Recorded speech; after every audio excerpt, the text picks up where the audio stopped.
My name is Ran, and I'm a developer relations engineer on Android working on large screens. Today, I'm going to talk to you about how to build responsive user interface that runs on multiple devices. But first, when we talk about large screens, today I'm going to talk about foldables, like the Pixel Fold, Samsung Galaxy Fold, etc., tablets, and Chrome OS devices. Android runs on all of these devices, and your APK will run on all of these devices, which means that the assumption that we had as developers that we're going to run on a 5 or 6-inch device that is being held in portrait mode, that assumption is no longer true. We're not in Kansas anymore, and we need to adapt. And Google is all in. In the last 2 years, we've spent a lot of time and energy adapting and optimizing our own apps to large screens, as you can see here. And this is just a few examples. And we've seen a lot of results. So with Chrome, we've added the ability to run 2 instances side by side, and we saw 18 times increase in that feature, running Chrome along with another app. Google Photos optimized their layouts to bigger screen, and they saw an amazing uptick of 53% in specific usage within the app. So optimizing for bigger screen doesn't always mean more users. It's definitely all about more usage. Your users will use your app more if it is optimized for large screens. And let's not forget Google Play. So when a user accesses the Play Store from a large screen device, foldable, tablet, Chrome OS, the Play Store will show ranking and ratings from users that are using similar devices, because these are more relevant to that specific user. Furthermore, if I'm using my Pixel Fold when I go to Google Play, and I'm looking at an app that has not been optimized for large screen, I will get some kind of alert or notification telling me, hey, listen, this app may not work as you would expect, so keep that in mind. We definitely don't want to have our app with that title in Google Play, right? So before I dive into how we improve and how we optimize, I do want to talk real quickly about how we define what a good app on large screen is. How do we measure quality? So first, there is what we call unoptimized or restricted, okay? This is a very sad place. Basically, what we see here is an app that provides only phone interface that cannot be resized, cannot be displayed in landscape orientation. That means that Android doesn't have any options but to letterbox your app and display your phone UI on this big tablet screen. This is bad, okay? You're going to end up here if you declare that your app is not resizable, if you lock your orientation to portrait only, or if you don't handle some configuration changes correctly. Don't be there, please.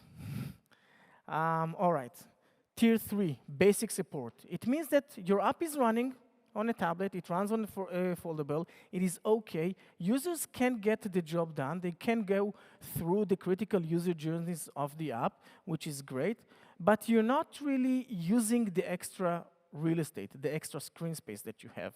Okay, and you can do better. So it works, it's not crashing, it doesn't look very bad, but you could do better. Tier 2 is all about this better. Tier 2 is about optimizing the experiences to the bigger screen. And Tier 1 is taking this entire experience to next level. Do things that you cannot do on mobile. Okay, for example, if I have a tablet, I can use 2 apps side by side, and suddenly drag and drop is a thing, right? If I have a foldable device and I'm using Google Meet or Zoom and I don't want to hold the device with my hand through the entire meeting, I can basically, where's my device? I can place it like this on the table in front of me, lean back, and run the meeting.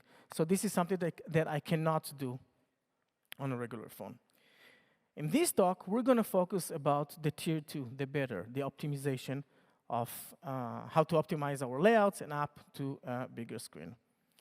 So there are so many devices out there with so many different screens. Where do we even begin? I'm sharing with you all the questions that we had internally at Google. How do we design for all these gazillion number of devices and screens that are out there? So what we did, we decided to think in buckets. Okay, so we defined 3 buckets. Compact, up to 600 dp, this is where all the phones will be. Medium, 600 to 840, this is where you'll see foldables, small tablets, etc. And expanded, 840 and above. So basically, we realized that we need to optimize our apps for only 3 buckets. And if you cover those 3 buckets, you're basically covering the entire ecosystem of devices out there. So that's cool. Let's talk about how one thing that Photos did, okay? Optimizing. So this is literally my Google Photos. You can see a birthday here a month ago. And this is how it runs on a compact screen or on my Pixel Fold when it is folded, like this. Now, when I unfold my device, we're basically switching to a new bucket, to the medium screen.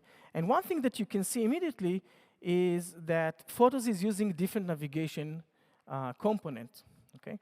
On phone, it's very easy to use the bottom navigation bar. But if I unfold my device and I'm holding it like this, using a navigation rail on the leading edge makes it way more makes it easier to access ergonomically. Navigation is one thing that you need to adapt, but I'm going to focus on layout composition. How do we arrange our user interface on the screen? And when we talk about layout composition, we saw 3 patterns that emerged. We call them canonical layouts. The first one is list detail. I'm going to talk about it in a second. The second one is supporting panel, where we have like main piece of content and then additional content that supports that. Think about YouTube and recommendations on the side.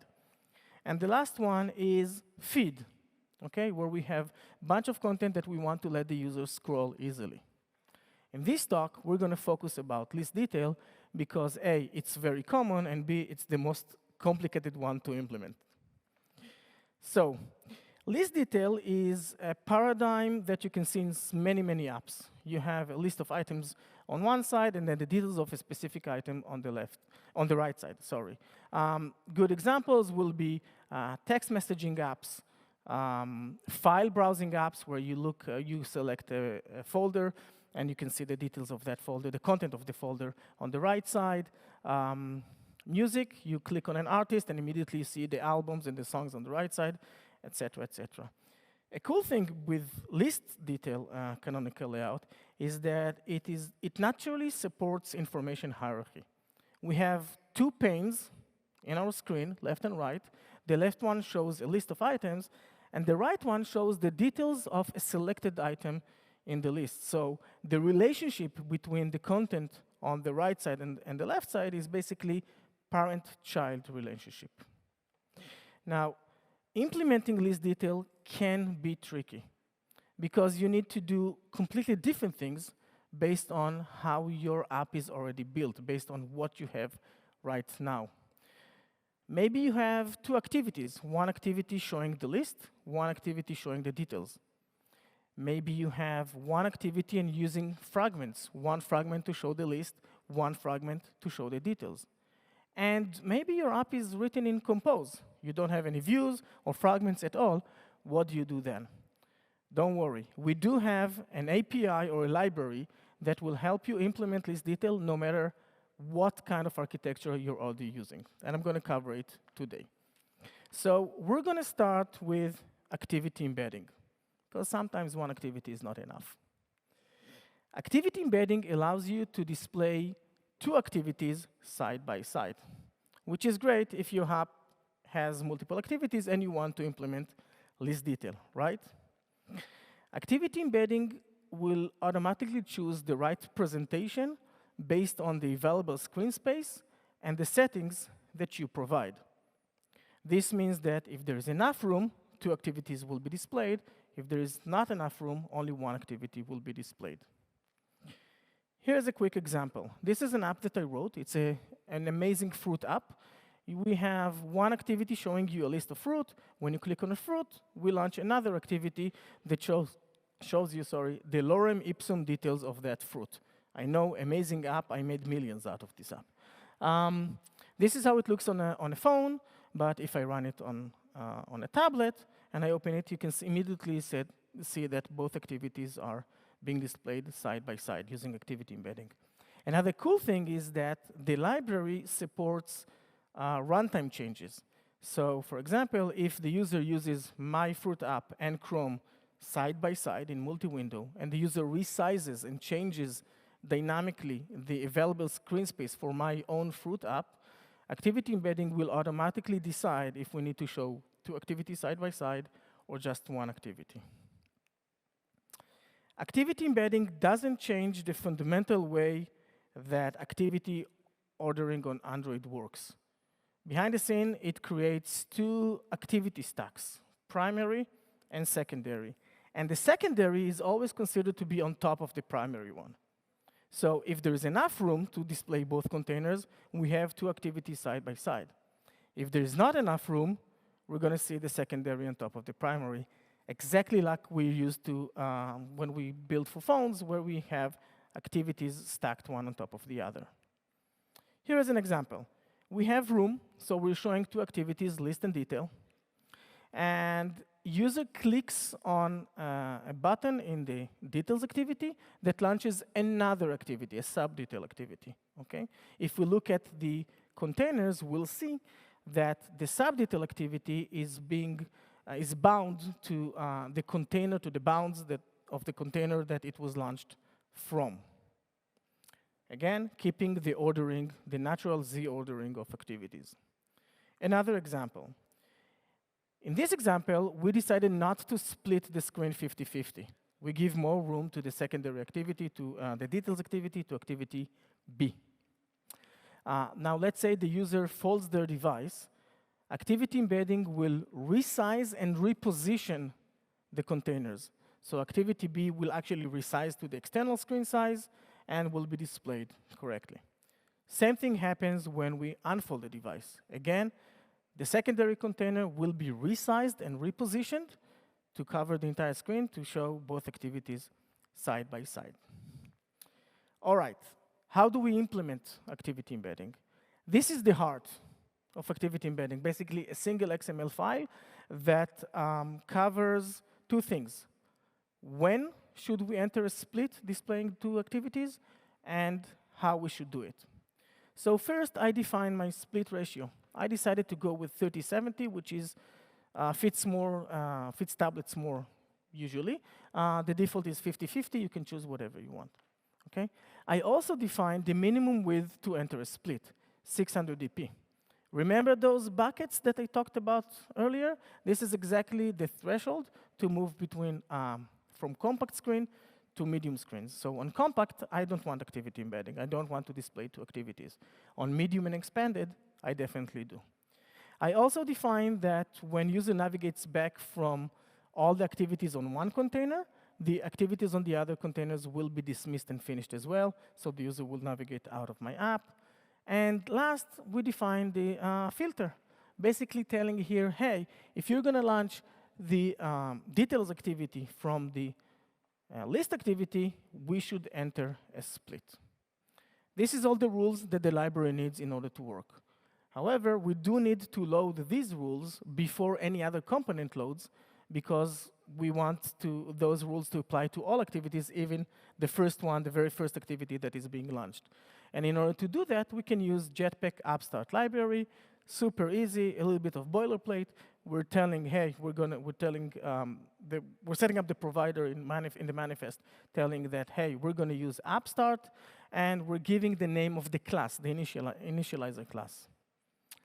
And when we implement that class, this is the entire class. It's basically one line of code telling them, hey, we want to, this is your XML with the rules, and this is where we want you to load the rules from, and that's it, we're done. The last thing we need to do in order to finish is to change the coding within the activities and add the following lines of code to both the details activity and the list activity. This is not a mistake. This is not a mistake. All the lines, all the code that I needed to rewrite in my activities is written here on the screen. which means that I change 0 lines of code, and my code refactor is done. Achievement unlocked. If I had a mic, I would do a mic drop. Okay, that's a win. Okay, jokes aside. So we do see now how activity embedding can help you if you have multiple activities. But what if we have fragments? I have one activity and I have 2 fragments, one to showing you the list, one showing you the details. What do you do then? Activity embedding won't help you. Do we need to rewrite everything? No. I want to walk you through what we did with Google Chat. Google Chat is built on fragments, and how we used a sliding pane layout that saves us a lot of time, so we could go to the micro kitchen to drink a lot of coffee. All right, so this is how we started. This is Google Chat. We have a fragment showing the list of conversation. You can see that there is a lot of blank space here on the screen. It works, but we're not really using the real estate. Same thing happens with the conversation fragment. Okay, again, a lot of unused space on the screen. As a matter of fact, when you think about it, we're showing the same amount of information on a bigger screen. This means that the information density drops, which users notice, okay? And it leads to not very optimized or delightful user experience. Obviously, a natural solution here will be to implement list detail, and you can see that not only there is no unused screen space anymore, users, because we are showing more information on the screen, users can do more now. Think about a user that needs to toggle between conversations. They don't need to go back and forth between screens. They can immediately jump between conversation. It's really cool, both in Google Chat and WhatsApp that implemented that as well. Life-changing. All right, this is how our code looked like before we started. We had one layout, very simple, straightforward fragment container holding the fragments, right? Pretty straightforward, nothing exciting here. Obviously, we use Jetpack navigation to do the navigation, so we had a navigation graph, which is also pretty straightforward. We're starting with the list fragment, and when the user clicks on an item within the list, we trigger a list to conversation action. Once that action is being triggered, we show the conversation fragment. Example, we have our screen, we have the task of the backstack of the fragments. User clicks on an item within the list. We call nav controller navigate with that specific action, which is list to conversation. And what happens? The conversation fragment is being loaded into the fragment container, and it is being displayed. Nothing new here. Everyone that built an app with fragments did that, I guess, millions of times. All right, so our goals. One, obviously implement list detail, but we had some constraints. First, no code rewrite. We want to reuse the components and the fragments that we already have. We want to use the same navigation structure. We didn't want to reinvent the wheel there. Single code base. We didn't want to split the code to what happens on phone and what happens on bigger devices or bigger screens, because we were very worried about maintaining 2 code paths moving forward. And single XML layout. Again, we didn't want to maintain multiple XML layouts. Sounds impossible, but this is exactly where sliding pane layout helps out. So let's walk you through the code and through the process. This is our new XML. As you can see, basically what we did, we replaced the fragment container that we used to have with the sliding pane layout. Okay? And when I double-click on the sliding pane layout to see what we have here, we will see that we have 2 views that sliding pane layout has. The first one is a fragment container that will be used to hold the list fragment. Please note that I set up 300 dps as the width of that fragment. The second view is, again, a fragment container that will be used to hold the details fragment, right? And once again, 300 dps width. If you combine both, you'll go back to that 600 dp, which is the threshold between compact and medium that I keep talking about. All right, we have 2 fragment containers. That means that we need 2 navigation graphs. The first one is pretty straightforward. You show the list fragment, and that's it. Nothing changes or on the left side of the screen. The second one is kind of similar to what we used in the past. You start with an empty state. Before the user shows an item on the list, we need to show something. And then we defined a different action called empty state to conversation. Once that action is triggered, it will load the conversation fragment to the second fragment container that we've defined. Perfect. So let's see how it works.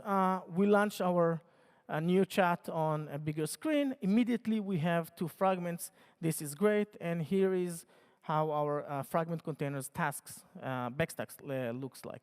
OK, the list and the detail. User clicks on an item within the list. So we call now the detail nav controller navigate with the new action. And it will trigger. It will display the conversation fragment on top of the detail pane. We're good. I do want to call out that we had to add another line of code, which is basically calling sliding pane layout open. And the reason we did, in order to understand why we did that, I want to walk you through another scenario, what happens when sliding pane layout, the same code runs on a phone. So on a phone, we still have 2 fragment containers, but there is room to display only one. And sliding pane layout will automatically display the list one. Now, if a user clicks on an item, we call the same action, we trigger the same action, and the conversation fragment is actually being loaded, but it is loaded on a different fragment container that is not visible right now. So once we call sliding pane layout open, we're signaling the library that the focus should move from one container to the other. And that's it, we're done. We have list detail, canonical layout on chat, just like that. Super easy, told you, a lot of time for coffee. However, when we played with it a little bit, we saw that we need to polish a few things. I'm going to run through them quickly. So first, we need to add an empty state because it's not cool to see half of the screen empty. Second thing that we saw is that when the snack bar shows, it uses the entire width of the screen, so it covers some elements on the conversation fragment, which means that we needed to update its anchor view to the list one. We wanted to move the fab from the conversation to the list because this is where it belongs, right? And looking at the action bar at the top, the chat, files, tablets, they belong to the right side of the screen, the right pane, right? So we switched to use toolbar instead of action bar, and it fixed that. And the last thing we needed to do was basically highlight the conversation that you're actually looking at, so it will be clear to the users. And then we're done, okay? This experience is now live. You can download it on your tablets, foldables, you'll get it. Perfect. Awesome. So we've covered multiple activities, we've covered fragments. Now we need to talk about Compose. So Compose, I'm pretty sure you all know, it's the new UI toolkit for Android, and it's one of the many reasons that I really like Compose is that it uses declarative UI. So I describe my user interface in code, and as a software engineer, I really like it.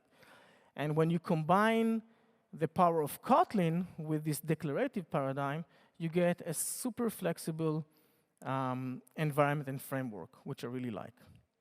So remember those buckets that I talked about earlier, compact, medium, expanded? So last year, we released window size classes, part of Material 3 for Compose.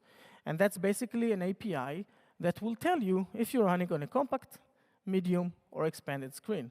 And it does it in real time, and it automatically updates when recomposition is done, which means that my code, I just need to check. That's it. Let's take a look at the composable, all right? So I got a list detail sample. that gets two parameters. One is window size class that I just explained, and the other one is display features that I'm going to cover in a second. Then, obviously, I'm interested in the width because I'm looking at window size classes and the buckets, and I have a Boolean, which is basically a simple if statement that's written here. If you're running on compact screen, then you should not show both list and detail. If you're running on medium or expanded screen, yeah, I want you to show both list and details. On the activity side, same thing. We're calling set content with my composable, and we path basically these two APIs, calculate window size classes and calculate display features. Now, display features is an object that gives you some information about special features that the device may have, like folding, or maybe it's a Microsoft Duo with two separate screens. You can query on the display features. Let's go back to my list detail sample. Okay? I decided I'm looking at my Boolean, and if we decided that we want to show both list and detail, I can use a composable that, again, has been released last year called two-pane. And this two-pane composable gets two parameters. The first one is a composable to show the list. That will probably be a lazy column. And the second one is the detail composable, whatever you want to show in your detail screen. All right? And I also define strategy, horizontal, and the ratio. And that's it. We're done.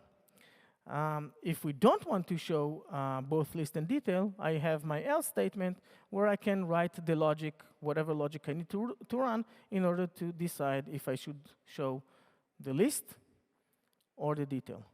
Super easy, really easy to maintain, to run maintenance, and pretty straightforward. So to summarize, if you want to implement list detail, if your app is based on multiple activities, you've got activity embedding. If you're using fragments, you've got sliding pane layout. If you're using compose, window size classes is your best friend. Before we wrap up, I do want to go through some do's and don'ts and share with you some of the, I can say it, some of the big mistakes that we at Google did, so you can learn from our experience and avoid those mistakes when you optimize for large screens. First one, don't assume that your application will always run in portrait. Okay? Tablets, the natural orientation of a tablet is landscape. If you lock your screen to lock the orientation of your activity to portrait, you'll end up being letterbox, and this is bad. You should respect what the user wants to do. If the user wants to hold their device in portrait, you should display portrait. If the user wants to hold their device in landscape, we should respect that and adapt and show a landscape layout. Okay? Don't use isTablet Boolean in your code. Don't have two code paths, one for tablets, one for phones. Main reason is that we're starting to see more and more devices like this one. And these foldable devices, they blur the boundaries between a phone and a tablet, and they basically render the assumption that you can have two code paths. Not true. We cannot do it anymore. Another common mistake is using XML qualifier with smallest width. Show of hands. How many people here used smallest width XML qualifier? Raise your hand, don't be shy. I'm not gonna bite. All right, perfect. The problem with smallest width is that it ignores orientation, and that's not good. Instead, you should use window size classes breakpoint. And you should, if you want to use XML qualifiers, use width and not smallest width. I can share with you a big mistake that we had at Google. We had an app, I'm not going to say the name, where we had two different code paths, and we had that isTablet Boolean. And there was one experience that we wanted to enable only on tablets. So what happened when we took this phone, this foldable device, and the user used the app on their device when it's unfolded, they could go into this experience because the button would show, right? And then they fold their device. So they are in the experience, but if they navigate back, there's no way for them to go back into that experience because the button is not there, because isTablet is now false. Okay? So that's very, very bad path or way to think about things. Please don't do that. Maintaining state across configuration changes. So configuration changes will happen. Your activity will be resized whether you like it or not. When I started developing for Android more than a decade ago, there was this contract that once my activity was created, once I got the onCreate callback, I knew that the activity will not go through resize. I knew that, hey, the screen size will not change. This is not true anymore. Users can use foldable devices where the screen changes physically, and users can use your app in multi-window mode, two apps side by side, and resize that. So your app will be resized, and you need to handle that. And when configuration changes happen, you definitely don't want to lose the state. You don't want the user to lose their scroll position. You don't want the user to lose a long text that they started writing just because something changed. So if you're using activities, fragments, views, you can definitely use on saved instance and on restore instance. I hope I'm not saying anything new to anyone in the room right here. If you're using view model, you definitely have saved state handle. And with compose, we have our remember savable that will rescue. Next thing, don't assume that your app is running alone. Multi-window is here, and multi-window is easy to access. And starting with Android 12L, where we have this action bar, at the taskbar, sorry, at the bottom, users can drag an app to the right side or the left side of the screen and launch apps side by side. So your app will run along with another app on the screen, whether you like it or not, because this is what users do. And the problem or the challenge here, the risk is if your app is using an exclusive resource, like camera or microphone, and the user launches another app that wants to access those resources, those specific resources, then we have a conflict. So your app will need to handle scenarios where you have access to the camera and suddenly you lost access to the camera. And please do handle those scenarios without crashing. Personal ask for me. Okay? Yeah. Okay, another tricky part, do not assume that your activity, will switch from paused state to stopped state immediately. So within the callback and the lifecycle of activity, we're used to be on resumed, we get on create, on, on start, on resume, we're running, and then we go on pause, on stop immediately. This is what everybody here is used to, right? Again, if your app is running in multi-window, two apps side by side, your app will be, and the user switch to the other app, your activity will be in paused state, but it will not get the on-stop callback. Basically, paused state means that your activity doesn't have the focus, so it will not get any touch events or the keyboard or anything like that, but it is still visible. So even if you're on pause, you still need to update your user interface. If you're showing a video, the video should continue to play. If you're downloading something and you're showing a progress bar, that progress bar needs to be updated, even though the user switched to another app. Why? Because you still have screen real estate and your activity is visible. So continue to update the user interface on pause, and if you have any resources that you need to release those in only when you move to on stop and not on pause. All right? Perfect. Any questions? We do have a mic in the back and mic in the front. Either, okay.